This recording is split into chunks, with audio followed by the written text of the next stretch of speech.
खुशामदीद, आदाब, good morning, अस्सलाम वालेकुम। 6 सितंबर सन 2024 जुमअतुल मुबारक का दिन है। उम्मीद है कि आप खैरियत से होंगे और हम आपके सामने प्रोग्राम लेकर आए हैं सलाम जेके। सलाम जेके की नशियात में आज हम कोशिश करेंगे न सिर्फ जम्मू कश्मीर के हालात वाक़ात से आपको रूबरू करवाएं, सलामती सूरत हाल के हवाले से बड़ा बयान आया है, किस पस मंज़र में वो बयान आया उस पर भी गुफ्तगू करेंगे। मंशियात मुखालिफ मुहिम को भी आगे बढ़ाएंगे और कुछ एदाद शुमार आपके सामने रखने की कोशिश करेंगे और कितनी बाहस हमारी सियासी जमातें हैं उस पर भी थोड़ी सी गुफ्तगू ज़रूर करेंगे। फिर आगे बढ़ेंगे तो आपको रियासती सूरत हाल के साथ मुल्की सलामती सूरत हाल से भी रूबरू करवाने की कोशिश करेंगे और आखिर पर 10 से 12 मिनट वक्त होगा हमारे पास जब 9:50 के आसपास हमारी कॉल चलेंगी। आप कॉल करेंगे और हमारी और आपकी गुफ्तगू होगी, आपके मसाइल हुकूमती इदारों तक पहुंचाने का सिलसिला होगा। मुझे उम्मीद है कि आप हमारे साथ ज्वाइन करेंगे हमारी राब्ता site Facebook, YouTube, Twitter, Instagram और हमारी ऑफिशियल वेबसाइट www.gulistannews.in पर, जहां खबर, तज्जिया और तबसरा हर पल आपके साथ रहता है। और उस बड़े सर्वे का भी हिस्सा बने जो इस वक्त हम आपके सामने रख चुके हैं, जिसमें अभी तक हज़ारों लोगों ने अपनी आरा तो पहुंचा दी है, लेकिन आप भी उसका हिस्सा ज़रूर बनिए, क्योंकि अब ऑलमोस्ट जम्मू कश्मीर इंतखाबात को लेकर जो पिक्चर है वो ऑलमोस्ट क्लियर है कि कौन कहाँ से चुनाव लड़ रहा है, किसका पल्ला भारी है, किसका नहीं है। एक सर्वे आपके सामने है, पॉलिटिकल सर्वे एग्जिट पोल के हवाले से, उसमें ज़रूर आप अपना हिस्सा दें और हमारी ऑफिशियल वेबसाइट पर आकर अपना वोट ज़रूर दें। फिलहाल प्रोग्राम का आगाज़ और सबसे पहले हिस्ट्री ऑफ द डे पर एक नज़र। मेरे साथ आसिफ रशीद स्टूडियो में मौजूद है जो तारीख के चंद अहम तरीन वाक़ात आपके सामने रखेंगे। खुशामदीद, गुड मॉर्निंग, इस्तकबाल आप सबका। प्रोग्राम सलाम जेके में आसिफ रशीद में आपके साथ जम्मू के स्टूडियो से बराह रास्त 8:39 हम और आप 10 बजे तक साथ साथ रहेंगे। आज के प्रोग्राम में भी मुख्तलिफ मौज़ूआत है, एक एक करके इन मौज़ूआत पर हम जाएंगे, लेकिन उससे पहले चूँकि एक स्पेशल सेगमेंट होता है, उस सेगमेंट से हमें गुजरना है। फॉर्मेट तय है, हिस्ट्री ऑफ द डे के साथ आगाज़ करेंगे। आज सितंबर की 6 तारीख है, साल 2024। 1965 में आज ही के दिन ऑपरेशन जबरल्टर में भारतीय फौज ने सरहद अबूर करके पाकिस्तान पर हमला आज ही के दिन किया। 1965 वॉर, जिसमें आज का दिन अहम तरीन कड़ी थी। 1965 में आज ही का दिन था जब ताशकंद मुआहिदा हुआ। भारत पाकिस्तान जंग के दरमियान एक अहम तरीन मुआहिदे पर दस्तखत हुए। सूरत हाल को बहुत हद तक चीज़ें कंट्रोल में करने की हुई, बेहतर करने की हुई, और ताशकंद मुआहिदा अपनी जगह सबसे अहम तरीन मुआहिदों में भारत और पाकिस्तान के दरमियान इन जब जंगें हुई हैं तो उन दरमियान रहा है। 2008 में अमेरिका और हिंदुस्तान के दरमियान न्यूक्लियर डील को न्यूक्लियर सप्लाईज ग्रुप की मंजूरी आज के दिन मिली, सितंबर 6, आज से तकरीबन 16 बरस कबल। 1915 में बरतानिया में पहला जंगी टैंक आज के दिन बना। 1957 में दूसरी जंग अजीम के दौरान जर्मनी ने बरतानिया पर पहला फिजाई हमला आज ही किया। 1522 में विक्टोरिया समुद्र के जरिए दुनिया का चक्कर लगाने वाला पहला जहाज बना। इससे पहले कोई इस तरह की डेवलपमेंट नहीं हुई। 1776 में आज ही के दिन ग्वाडेलूप जजीरे में तूफान से 6000 से ज्यादा अफराद मौत के मुंह में चले गए। 1776 में ही आज ही के दिन पेंसिल्वानिया में एक कान में आग लगी और 110 मजदूर, जिनमें 6 इंजीनियर्स भी शामिल थे, अपनी जान गंवा बैठे। 1916 में अमेरिका के शहर टेनेसी के अंदर पहली सुपरमार्केट खुली। दुनिया भर के अंदर सुपरमार्केट्स का ये जो सिलसिला आप देख रहे हैं, शुरुआत आज के दिन हुई। साल 1937 दिन आज का, जब स्पेन में खाना जंगी का आगाज हुआ, और आज के दिन जाल मौज को जंग से शुरुआत मुल्क के अंदर खाना जंगी की हुई, और स्पेन दूसरी जंग अजीम से कबल चंद बरस आप कह सकते हैं कि तबाही के दहाने पर लाकर खड़ा किया गया। 1948 में आज ही के दिन ज्वालिया नीदरलैंड की मलिका बनी। साल 1968 में अफ्रीकी मुल्क स्विट्जरलैंड को बरतानिया से आज़ादी आज के दिन मिली। अंग्रेजी कैलेंडर के मुताबिक आज के अहम तरीन वाक़यात हिस्ट्री ऑफ द डे में आपके सामने हमने रखे। इन वाक़यात के साथ साथ दीगर कुछ मौज़ूआत भी हैं, खबरें हैं, तज्जिया और तबसरा होगा। प्रोग्राम में बड़ी बातें कुछ आप तक पहुंचानी है, उस ताल्लुक से बात करेंगे। और शुरुआत आज के प्रोग्राम की खबरों के साथ एक अहम तरीन बयान के साथ प्रोग्राम का आगाज होगा।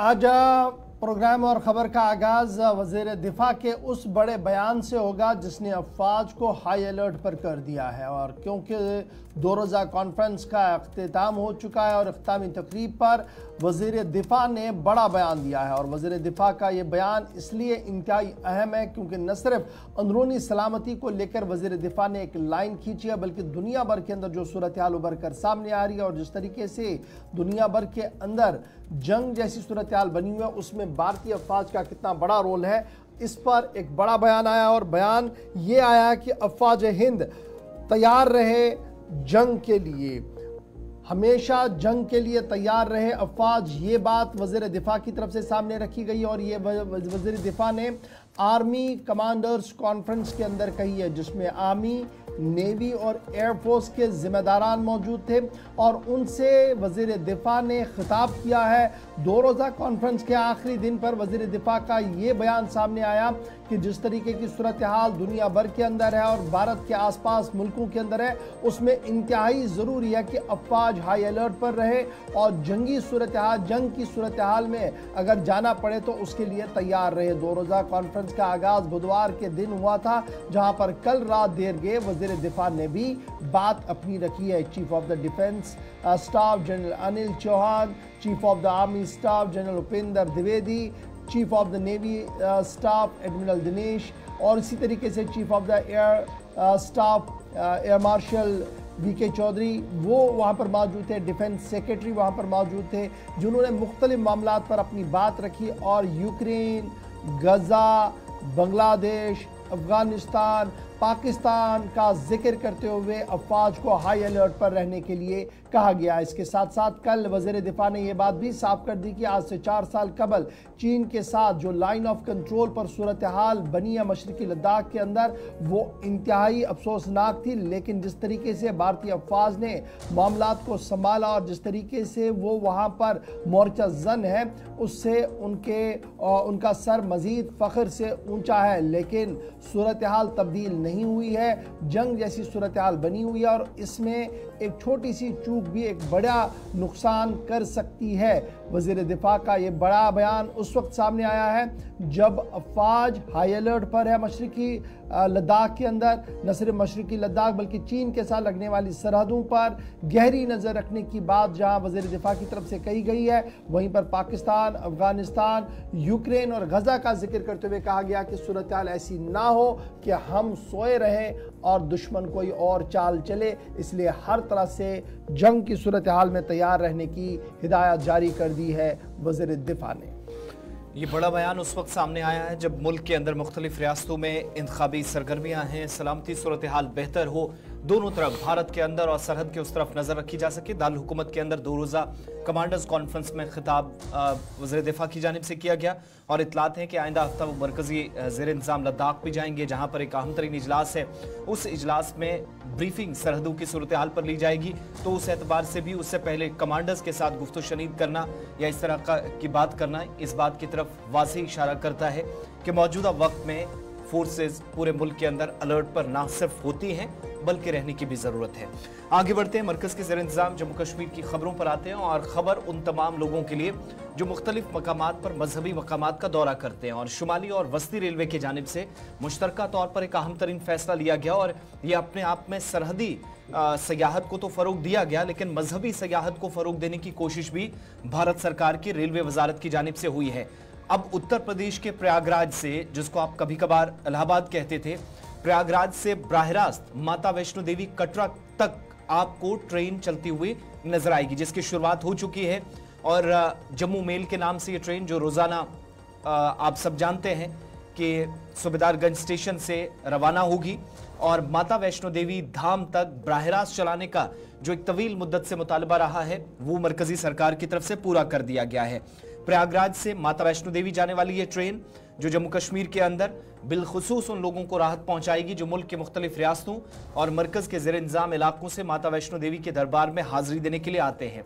बसेस के जरिए या दीगर जो ट्रांसपोर्ट के जराए उनका सहारा लेकर ये तमाम लोग वादी कश्मीर से या जम्मू से तो पहुंचते थे अगर किसी को दर्शन के लिए जाना हो, या जम्मू के बाहर से जो लोग आते थे, लेकिन ट्रेन के जरिए एक और ट्रांसपोर्टेशन का उनके पास ऑप्शन इस बार रहेगा। कटरा मेल, कटरा जम्मू मेल नाम से ये जो सूबेदारगंज से निकलने वाली ट्रेन है 10:35 पर सुबह माता वैष्णो देवी के भवन में पहुंचेगी, या आप कह लीजिए कटरा पहुंचेगी 9:15 के आसपास। और नॉर्दर्न सेंट्रल रेलवे के पीआरओ अमित मालविया की जानिब से इस बात की तस्दीक की गई कि किन किन मकामात से ये ट्रेन गुजरेगी। फतेहपुर, गोविंदपुरी, टुंडला, अलीगढ़, चिपियाना बुजुर्ग, दिल्ली, सब्जी मंडी, नरेला, सोनीपत हरियाणा, गन्नौर, समलखा, कुरुक्षेत्र और अंबाला कैंट से होते हुए यह ट्रेन जम्मू आएगी। वापसी का जो सफर है, ट्रेन जम्मू से वापस निकलेगी दोपहर 3:15 के आसपास का वक्त होगा, 3:20 और तकरीबन 12:35 पर रात के वक्त में ये सूबेदारगंज वापस पहुंचेगी। तो बराह रास्त जो ट्रेन कटरा जम्मू मेल नाम से है, ये 10:35 पर सूबेदारगंज से निकलेगी और कटरा ये 9:15 पर रोजाना सुबह पहुंचेगी। और वापसी का जो टाइमिंग है वो तकरीबन 3:20 पर कटरा से जब ट्रेन की वापसी होगी तो तकरीबन रात के 12:30 बजे, बल्कि अगले दिन 12:30 बजे ये सूबेदारगंज वापस पहुंच जाएगी। तो ये 24 घंटों का सफर है। स्केड्यूल सेट कर दिया गया है, टाइमिंग सेट कर दी गई है, वक्त मुकर्रर कर दिया गया है। और अब मुल्क के मुख्तलिफ हिस्सों से, बिलखुसूस जो हिंदी बेल्ट से लोग कटरा का रुख करते हैं, उनके लिए एक और ट्रांसपोर्ट का जरिया सरकार की जानिब से तैयार कर दिया गया। एक तवील मुद्दत से मुतालबा था कि बराह रास्त ट्रेन चले इन बिटवीन प्रयागराज और कटरा। इसकी शुरुआत कर दी गई है, टाइमिंग्स भी आपके सामने, जिसके मुताबिक रात और दिन का ये सफर होगा। शुरुआत यहां से भी और सुबह तकरीबन 9:30 बजे के आसपास, अगर रात को कहीं से भी आप या जो मुख्तलिफ स्टेशन बताए गए हैं जहां से ट्रेन का गुजर होगा, इन तमाम स्टेशन से आप बैठते हैं तो 9:15 साढ़े 9 के दरमियान आप कटरा टाइमिंग्स पर पहुंच जाएंगे।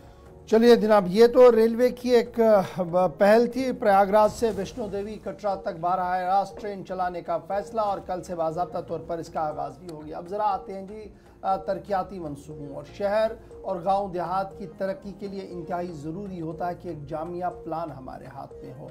और सरकार के तौर पर बाज़ाब्ता तौर पर एक ऑर्गेनाइजेशन है जिसको ये काम सौंपा जाता है कि वो शहर और गांव देहात का प्लान तरतीब दे कि किस तरीके से हमने शहर के अंदर और गांव देहात के अंदर तरक्याती मंसूबों को चलाना है, अपने मकानात को तामीर करना है या दीगर चीज़ों को तामीर करना है। लेकिन अफसोस का मकाम ये है कि 2 साल गुजरने के बाद भी ड्राफ्ट मास्टर प्लान जो अहम तरीन टाउन्स का था वो अभी भी पाए तकमील तक नहीं पहुंचा है, उसको फाइनलाइज नहीं किया गया है। और लगातार जो टाउन प्लानिंग ऑर्गेनाइजेशन, जिसे TPO कहते हैं, टाउन प्लानिंग ऑर्गेनाइजेशन है, उनकी प्रायोरिटियां कुछ और लगी हुई हैं, जिसकी वजह से ये ड्राफ्ट मास्टर प्लान जो है वो अभी तक भी तहरीर करने के बाद मुकम्मल नहीं हुआ है।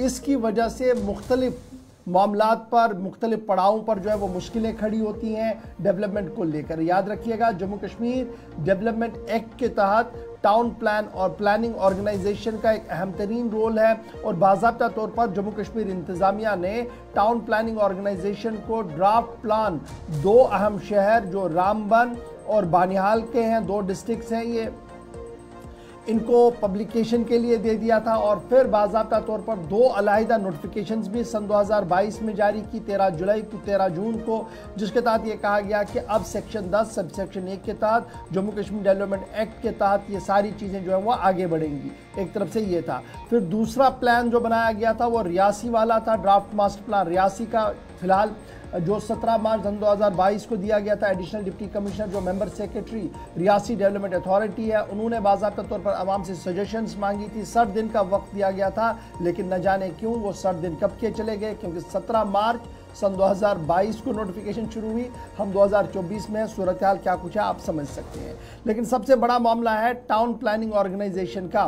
क्या टाउन प्लानिंग ऑर्गेनाइजेशन अपना पूरा काम कर भी पाती है या नहीं, एक बड़ा सवाल है। और जिस तरीके से सरकार ने रिहेबिलिटेशन और फिर रिनोवेशन और फिर दूसरी तरफ से जो ये कहा गया कि अब हमने जी एक मुनज़्ज़म तरीके से अपने टाउन्स को बनाना है, अपने शहर को बनाना है, कस्बजात को बनाना है, गांव देहात के अंदर डेवलपमेंट करनी है, तो क्या वजह है कि TPO की नाकामी है, हाउसिंग अथॉरिटीज़ की नाकामी है, या जम्मू कश्मीर इंतज़ामिया की प्रायोरिटी ही कुछ अलग है और ये सिर्फ ये खत किताबत और ये ऑर्डर जो है ये आवाम के लिए होते हैं कि जनाब हम ये काम कर रहे हैं और इतना वक्त गुजरने के बाद भी अभी तक ये पूरा काम नहीं हुआ है। हमारे साथ इमरान नाइकू ज्वाइन कर चुके हैं श्रीनगर से। इमरान, शहर गांव कस्बजात की खूबसूरती डेवलपमेंट के लिए बाज़ाब्ता तौर पर हुकूमती इदारों ने एक कानून, जामिया कानून बनाया और उसी कानून के तहत TPO को एक काम सौंपा गया। इतलात और ख़बरें ये है कि ऑर्डर्स निकाले गए, आवाम के सामने ड्राफ्ट प्लान भी रखा गया, लेकिन 2 साल से ज़्यादा वक्फा गुजर चुका है, अभी तक भी मुकम्मल और जामिया प्लानिंग नहीं हो पाई है। कहाँ कहाँ पर लिक्यूनाज है, कहाँ पर आपको ये रिसर्च में पता लगा कि क्या प्रॉब्लम है? क्या हुकूमती इदारे पूरी तरह से फाल, मुतहरिक और जवाबदेह नहीं है? जी बिल्कुल, चूंकि अगर हम टाउन प्लानिंग की बात करें तो बेसिकली J&K डेवलपमेंट एक्ट के तहत टाउन प्लानिंग ऑर्गेनाइजेशन का बुनियादी काम या जो बुनियादी जिम्मेदारी है वो है मास्टर प्लान की मंजूरी, यानी मास्टर प्लान को फाइनलाइज करना, उसका ड्राफ्ट तैयार करना और बाद में उसको पब्लिक में लाना और उसको अप्रूव करना। ये टाउन प्लानिंग ऑर्गेनाइजेशन की जिम्मेदारी है। लेकिन जब हम रिसर्च करते हैं, जब हम ग्राउंड पे देखते हैं सारी चीज़ें और टाउन प्लानिंग का रोल देखते हैं और फिर मास्टर प्लान पे नज़र डालते हैं तो यहाँ जो सूरत हाल है वो बिल्कुल मुख्तलिफ है। जैसे आपने जिक्र किया रामबन डिस्ट्रिक्ट का, वहीं बानेहाल कस्बे का और रियासी कस्बे का, 2022 की बात है जब टाउन प्लानिंग ऑर्गेनाइजेशन ने दोनों जिला तरक्याती कमिश्नर्स को हिदायत दी थी कि वो ड्राफ्ट तैयार करें। हालांकि उसके बाद ड्राफ्ट को तैयार भी किया गया और उसके बाद बताया गया कि उस पर तजावीज़ और एतराज़ात जमा करें। तजावीज़ भी जमा कराई गई, एतराज़ात भी लिए गए और उसके बाद जो है पब्लिकेशन यानी उसको मंजर आम पर भी लाया गया। लेकिन 2 साल गुजरने के बाद भी अभी तक टाउन प्लानिंग ऑर्गेनाइजेशन ने इस मास्टर प्लान की मंजूरी नहीं दी। और आप खुद देख सकते हैं या समझ सकते हैं कि इदारे हमारे कितने अकाउंटेबल है, वो कितने संजीदा नजर आ रहे हैं। यानी कि 2 साल गुजरने के बाद भी अभी तक मास्टर प्लान की मंजूरी नहीं मिली है टाउन प्लानिंग ऑर्गेनाइजेशन की तरफ से इन तीनों कस्बों की जहां तक हम बात करते हैं। और जब मास्टर प्लान तातुल का शिकार होता है, जब आपको इसकी मंजूरी नहीं मिलती है, और जाहिर सी बात है कि जो आपका विजन होता है, जो मास्टर प्लान का डॉक्यूमेंट होता है, आने वाले सालों के लिए एक जामे मनसूबा के तहत ये डॉक्यूमेंट तैयार किया जाता है, जब वही होल्ड पर रखा जाए तो किस तरीके की तरक्की हो सकती है, किस तरीके के मंसूबे तैयार हो सकते हैं, ये कई सारे सवालात खड़े होते हैं। हालांकि इस पे जब इंतजामिया के अलग अलग इदारों से बात की जाती है, चाहे आप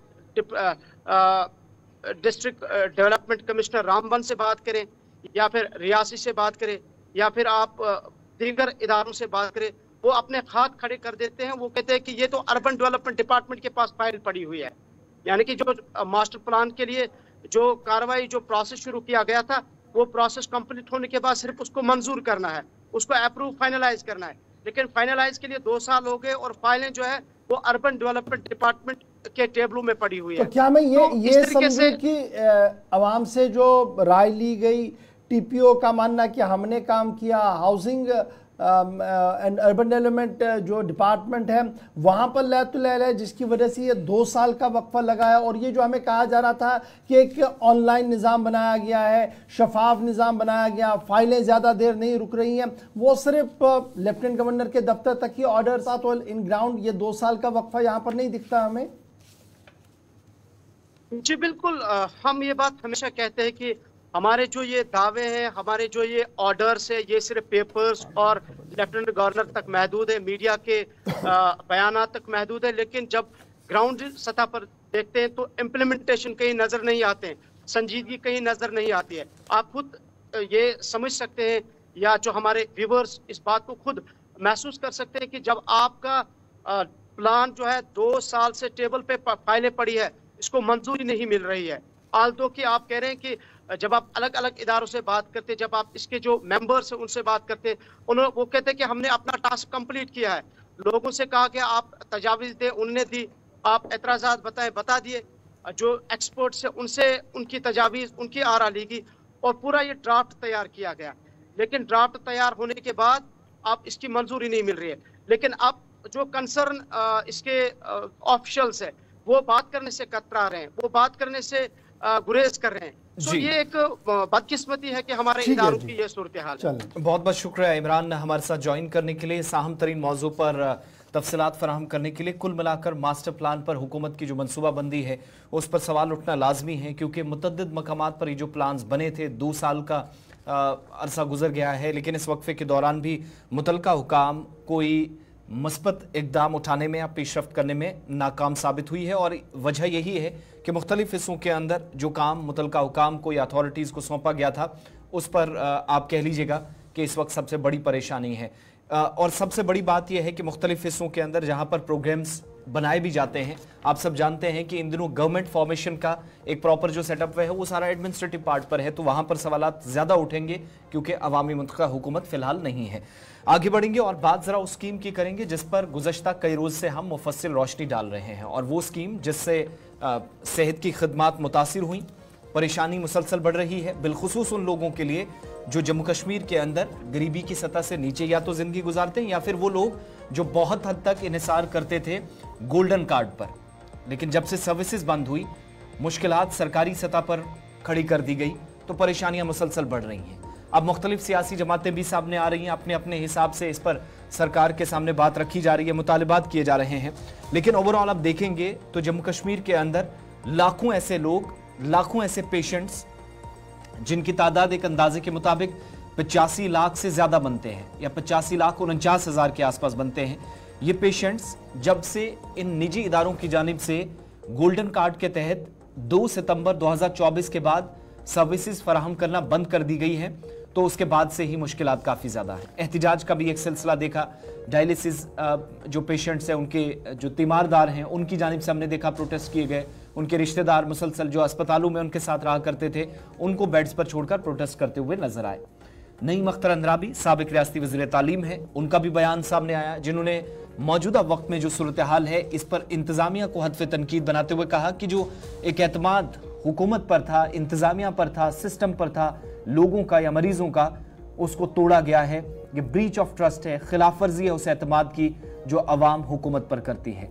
मैक्सिमम जगहों पर लोगों की जानिब से पिछले 3 रोज में शिकायतें की गई कि सिर्फ कैश दे रहे हैं और पैसा वापस उसके बदले उनको इलाज मिल रहा है। चूंकि कल के प्रोग्राम में भी हमने आपको बताया था कि जब हुकूमत की जानिब से या SHA की जानिब से जो इकदाम किए गए उनमें एक इकदाम ये था कि फौरी तौर पर, फौरी असर से एक हेल्पलाइन नंबर 104 जारी कर दी गई। लेकिन क्या ये हेल्पलाइन नंबर 104 काफ़ी थी?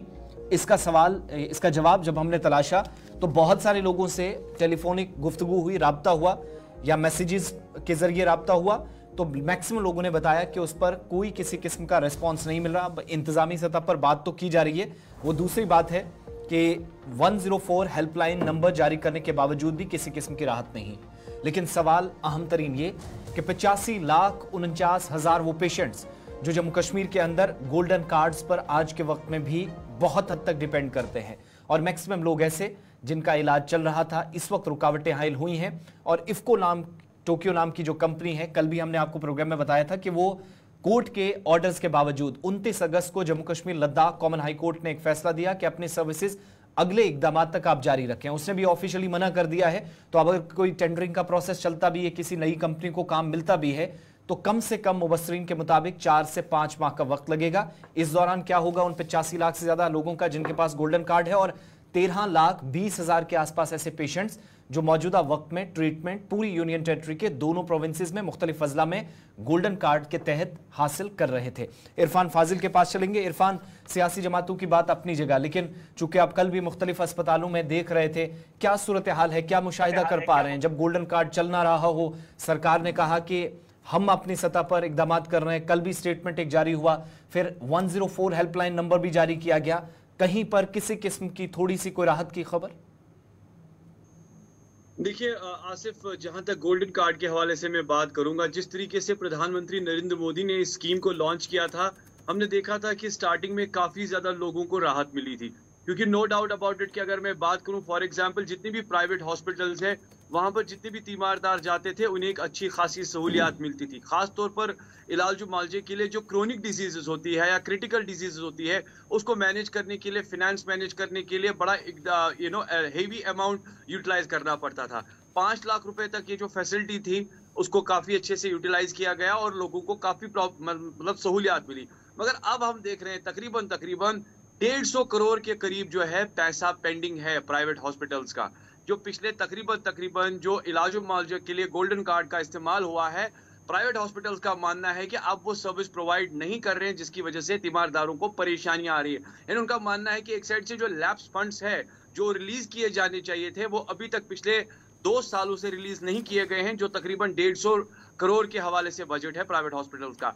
मगर इसका इम्पैक्ट जो है अब जहां पेशेंट्स पर पड़ रहा है, अब आप देख लीजिए कितने सारे ऐसे प्राइवेट हॉस्पिटल्स हैं जहां पर इलाज मुआवजा के लिए जो पेशेंट्स जाते हैं क्रिटिकल इलाज करने के लिए या सर्जरीज के लिए, जिनके पास फाइनेंशियल कंडीशन काफी ज्यादा डाउन रहती है, वो चीजें जो है इस वक्त काफी उभर के आ रही है। काफी प्रॉब्लमेटिक सिचुएशन है, क्योंकि एक साइड से उनके पास कार्ड है मगर फैसिलिटेट नहीं किया जा रहा है। Other side of the story, अगर आपने स्कीम को लॉन्च किया, पहले आपने रखा, बाद में आपने अपने फंड्स रिलीज नहीं किए, तो मैं कहूंगा कि आपको तले दिया जलाना, यानी ये वो चीज हो गई कि जिससे आपने पहले लोगों को फैसिलिटेट किया मगर बाद में जाके उस राह पर छोड़ दिया जहां पर इस वक्त पेशेंट्स जो है वो मुसीबत के आलम में जी रहे हैं। यानी उनका मानना है कि ये कौन सी ऐसी सरकार की स्कीम है जहां आप सेहत की बड़ी बड़ी बातें करते हैं, सेवाओं की बड़ी बड़ी बातें करते हैं, मगर अच्छा ये जो 24 घंटे पहले कहा गया कि एक हेल्पलाइन नंबर भी 104 करके जारी किया गया, फिर कहा गया कि मदद करेगी सरकार अस्पतालों के थ्रू जो इमरजेंसी केसेस हैं उनका इलाज होगा, क्या फीडबैक है? नंबर अगर मैं कहूंगा it's a kind of A toll free number जिसपे आप कॉल तो करते हैं, कभी कभी उस पर रिस्पॉन्ड होता है, कभी कभी उस पर रिस्पॉन्ड नहीं होता है। अदर साइड में कहूंगा there are so many other windows जिसे आप एक्सेस कर सकते थे, जो गवर्नमेंट ने रखनी चाहिए थी, क्योंकि अगर आप 104 पर ही डिपेंडेंट रहेंगे, मुझे बताइए तकरीबन 80 लाख के करीब जब पेशेंट्स हैं वो कैसे मैनेज करेंगे? किस तरह से उनको एक इंफॉर्मेशन विंडो मिलेगी, किस तरह से उनको डेस्क हेल्पलाइन मिलेगा, किस तरह से उनको पता चलेगा कि क्या है? दूसरे साइड से जब आप इस कार्ड को एक्सेस करते थे, थंब इंप्रेशन, बायोमेट्रिक, वो कभी कभी फेल हो जाता था, क्योंकि जब तक आपका वो एक्सेस नहीं है तब तक आप कार्ड को एक्सेस नहीं कर सकते थे, तब तक आपकी फैसिलिटी नहीं होती थी या ना आप कोई सर्विस ले सकते थे। कई सारे मुश्किलात जो है पीएमजेएवाई स्कीम्स को लेकर जो है तीमारदारों को मिली है, मगर इस वक्त एक सबसे बड़ा मुद्दा प्राइवेट अस्पतालों को लेकर ये है, साफ तौर पर हेल्थ इंश्योरेंस के हवाले से मना किया जा रहा है। जी हमारे साथ इरफान फाजिल ज्वाइन करने के लिए। इफ्को टोक्यो नामी इंश्योरेंस कंपनी और सेहत कार्ड जिसे गोल्डन कार्ड आप कहते हैं, उसके बीच में जो मामला है वो पिछले कई दिनों से बना हुआ, और कल भी श्रीनगर के अंदर बीमारों और तीमारदारों की तरफ से एहतजाज किया गया। सरकार की तरफ से कहा गया कि एमपैनल अस्पतालों के अंदर बाज़ाब्ता तौर पर खिदमत जारी रखी जाएंगी, और अस्पताल इंतज़ामिया ने लेफ्टिनेंट गवर्नर से मुलाकात के बाद भी बयान वही दोहराया कि वो इस स्कीम के तहत इन कार्डों पर ये खिदमत फराहम नहीं कर सकती हैं, क्योंकि वाजिबुल अदा रियासती इंतज़ामिया के पास बहुत है। इंतज़ामिया ने अगरचे अदालत का भी दरवाज़ा खटखटाया था, ताहम अब इफ्को टोक्यो सुप्रीम कोर्ट जा रहा है। डेट मीन्स कि कुछ और ही मामला देखना होगा इस पूरे मामले के बीच। फिलहाल वक्त हो गया जी एक छोटे से ब्रेक का। ब्रेक के उस पार जरा बात सियासत की करेंगे, क्योंकि रियासत के अंदर इंतखाबात का बिगुल जो है वो बज चुका है। पहले मरहले के तहत वोटिंग बहुत नज़दीक है, दूसरे मरहले की नोटिफिकेशंस भी मुकम्मल हो गई है, और तीसरे मरहले के तहत नोटिफिकेशन जारी कर दी गई है। और कितने लोग कहां पर खड़े हुए हैं, कौन लोग कहां पर है, किस तरीके की पोजीशन है, इन सब पर बात करेंगे। और आज दाखिला वजीर जब आएंगे तो क्या काम होगा मिशन जम्मू कश्मीर के तहत, इस पर भी बात करेंगे। छोटा सा ब्रेक होगा, ब्रेक के फौरन बाद हाजिर होंगे।